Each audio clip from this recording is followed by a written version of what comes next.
Hi, welcome to ProgrammingKT. In this video, I am explaining about reversing a given array with frequency count. Some people will call frequency or some people will call reverse array with grouping values and someone will call reverse array with some levels. So anyway, the problem is same. We need to reverse a given array with some frequency count. So let me write solution for that. So before that I need to create one input source array. Here I am declaring array. I am taking values as it is from that input. So here I am declaring length variable. It will be reusable at the time of writing logic. Next one will be frequency count. So we need to reverse by frequency count, right? That's why I am declaring here this variable.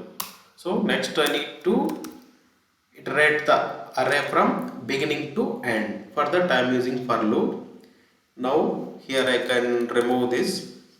So here not I am exactly incrementing by 1. Here I am incrementing by frequency count. Means I plus frequency count. Next I need to find starting value and ending value of subarray I need to reverse. So for that I am declaring two variables called start and end. Start is the I am storing I value in start variable and end value.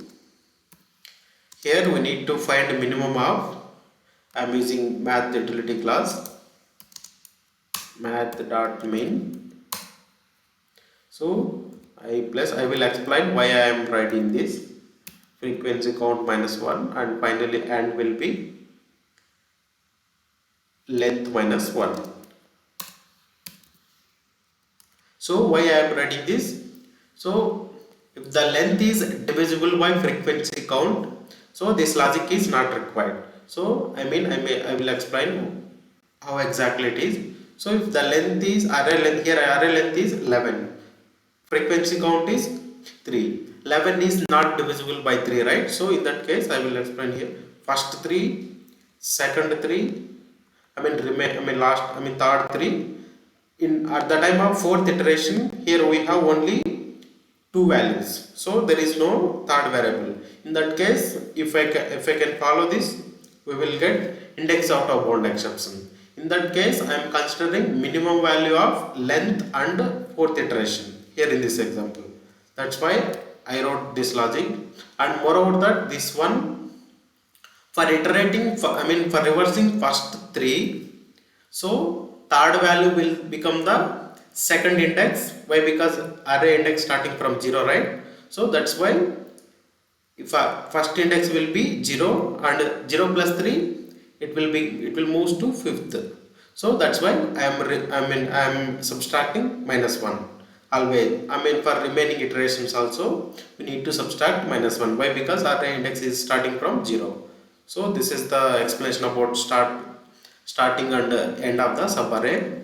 Now we need to swap it. So here I can write my own logic. Let me remove this. So until unless start is less than end.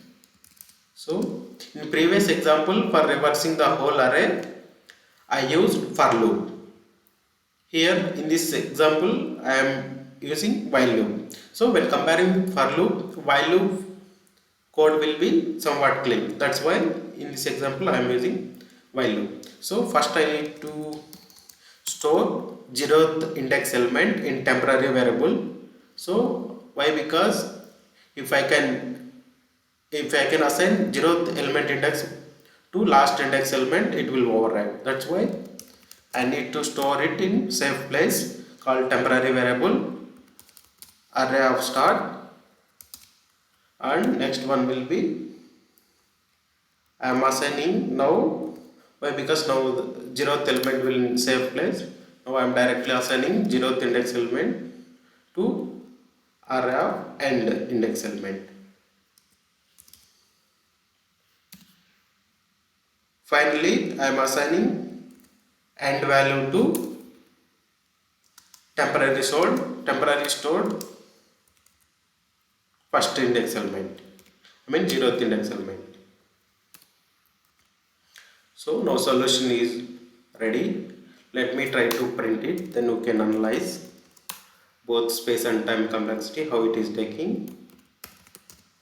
Array star to string, otherwise we will get hexadecimal hash code. Let me write one more as out before swapping, I mean before reversing, after reversing how it is looking. Let me run. It is not printing. So here it is going to infinite loop. I stopped wantedly, I mean forcefully. So why? Because here in this one, I mean I did not need to handle right start value and end value. So we are not using for loop. So we need to declare, I mean decrease start value, I mean increase start value, decrease end value. Otherwise we will get, I mean it will go to, while loop will go to infinite. So now if we can observe exact output, I mean first 3, 4, 3, 2, next 6, 1, 5, 12, 8, 7, finally 2 elements, that is 17 and 14. So this is the logic for reverse the given array with frequency count. Now let me analyze time complexity and space complexity for this solution. So here outer loop exactly iterating 4 times. So for swapping first 3 one time, second 3 and third 3, finally we have remaining 2, right? Exactly we are iterating 4 times. And inner loop also exactly it is iterating 1 time. For iterating reversing 3 elements, so middle element remains constant. We are swapping first with last with first. So here in this case exactly 1 time. So outer loop is 4 times, inner loop is 4 times. Time complexity is 8 times, I mean less than n. Here array length is 11, but we are iterating exactly 8 times. And space complexity, here I am taking 3 variables, start, end and temp. Anyway I am using almost n, I mean space complexity of n, I mean depending on array length. So for that I already created one diagram. So here outer loop is iterating 4 times, inner loop also 4 times, I mean exactly, I mean 8 of time complexity here, right? I mean less than length. And space complexity anyway n plus 3 almost n. So and one more diagram I created for tracing purpose. So this is the input for that array, I mean for that logic. So first iteration, so first 3, in second iteration second, and third iteration I mean I'm reversing 7, 8, I mean 7, 8, 12, these 3, and finally 17 and 14, I mean in fourth iteration finally we got the output. So if you found the content is valuable and you learned something new from this video, please subscribe ProgrammingKT and like the video. Thank you.